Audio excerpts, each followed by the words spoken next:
Quand le festival d'Angoulême célèbre les légendes du comics, c'est toute la communauté qui applaudit.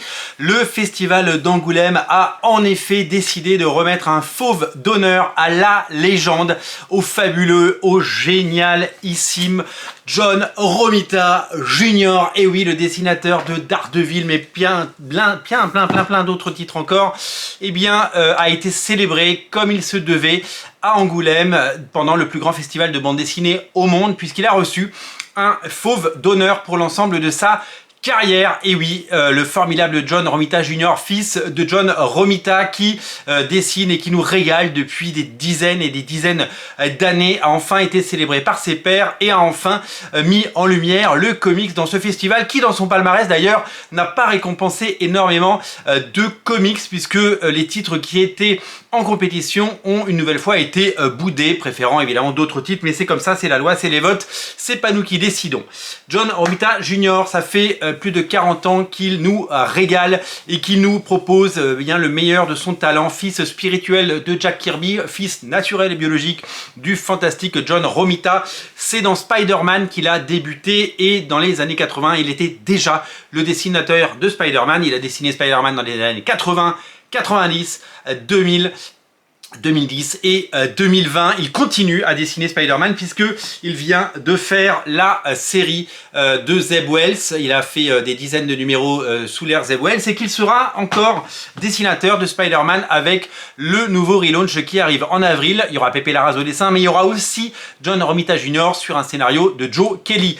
Ces épisodes sur Spider-Man de Straczynski, les épisodes cultes du début des années 2000, vont eux faire l'objet d'une réédition au format pocket. Ça va être une année folle pour le fantastique et l'incroyable John Romita Jr. John Romita Jr., son nom est évidemment associé, on l'a dit, à Daredevil. Il a dessiné les épisodes de Anne Nocenti. Ça vient de ressortir en omnibus, et c'est à découvrir d'urgence. C'est lui qui a également illustré le sublimissime Daredevil, l'homme sans peur, disponible dans la collection Must Have.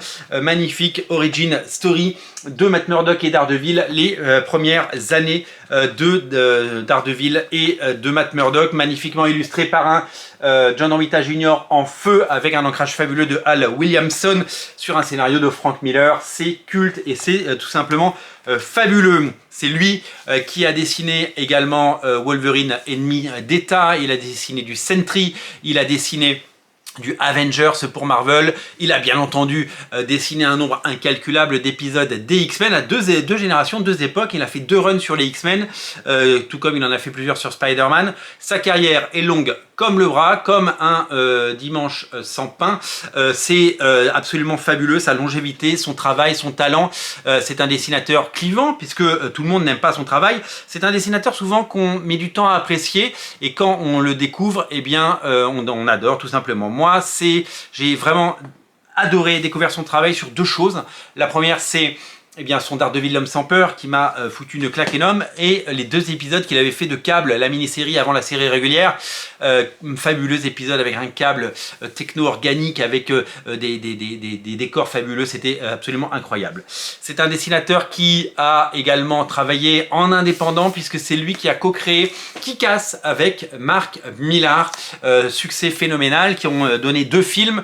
Kick-Ass, qui est sa 2e création, puisqu'il n'avait fait qu'une seule création avant ça, sorti chez Image Comics. Je crois que c'était sorti en version française chez Semic à l'époque. Ça s'appelle The Grey Area. C'était pas fabuleux, mais Kick-Ass, c'est culte et c'est génial. Ça existe en omnibus et ça ressort aussi en pocket. Vous allez pouvoir le découvrir si vous ne l'avez jamais encore découvert, et vous allez pouvoir vous régaler. Un dessinateur célébré par son éditeur Panini Comics, et célébré par l'Académie et par ses pairs, puisque le festival d'Angoulême donc lui remet ce fauve d'or de son vivant. À Angoulême, il est invité sur le stand de Panini, il a signé, il a fait des sketchs, il a également fait une masterclass dont on dit le plus grand bien. Hâte de pouvoir la découvrir en ligne si jamais elle a été filmée et que elle se retrouve sur YouTube. Si vous avez le lien, vous pouvez me l'envoyer, ça fera plaisir.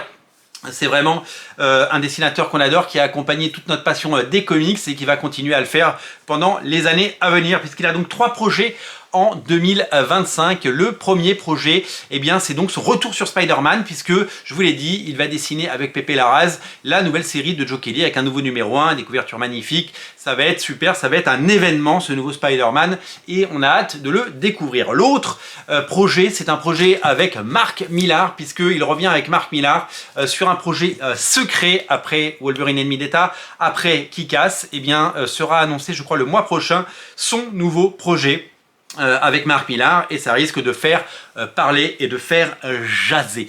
Troisième projet chez Distillery, vous savez, l'éditeur de Somna et de Gone, donc un projet qui devrait arriver courant 2025. On n'a pas plus d'infos pour le moment, sinon que eh bien c'est un projet dont il sera eh bien l'ayant droit, et que c'est un projet de creator owned, un projet de comics indépendant dont il conservera l'ensemble des droits, et ça fait plaisir. Ce dessinateur est une légende, il nous a fait rêver, et son œuvre est colossale. Je vous invite évidemment à découvrir tout ce qu'il a fait, les bouquins que je vous ai montrés et tous les autres.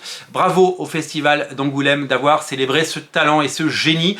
Bravo d'avoir mis en lumière le talent de ce dessinateur qui pendant des années a travaillé dans l'ombre des grands, et qui est devenu aujourd'hui un pilier, une légende, un des plus grands dessinateurs vivants, une légende vivante du dessin, du comics et de l'industrie tout entière. Il est devenu eh bien, aussi connu et talentueux que l'était son père. Deux générations entières d'artistes fabuleux qui ont eh bien, émerveillé des générations entières d'enfants, d'adolescents, d'adultes et de lecteurs. Merci monsieur John Romita Jr. Et je suis ravi que les auteurs soient célébrés de leur vivant, parce que c'est important qu'il le soit. C'est une fantastique nouvelle pour les comics, une mise en lumière fabuleuse, un effet de loupe incroyable, et c'est la reconnaissance de son talent infini. Merci à tous d'être aussi nombreux à regarder ces émissions. N'oubliez pas de vous abonner à Radio Comics, on compte sur vous. Et n'oubliez pas tous les récits incroyables que nous a offert John Romita Jr. Bravo à lui et bravo au Festival d'Angoulême. Félicitations monsieur Romita, et c'est vraiment un honneur et du plaisir total eh bien, de voir célébrer le talent de cet auteur absolument immense. Merci à tous, merci à vous, à très bientôt, abonnez-vous, salut!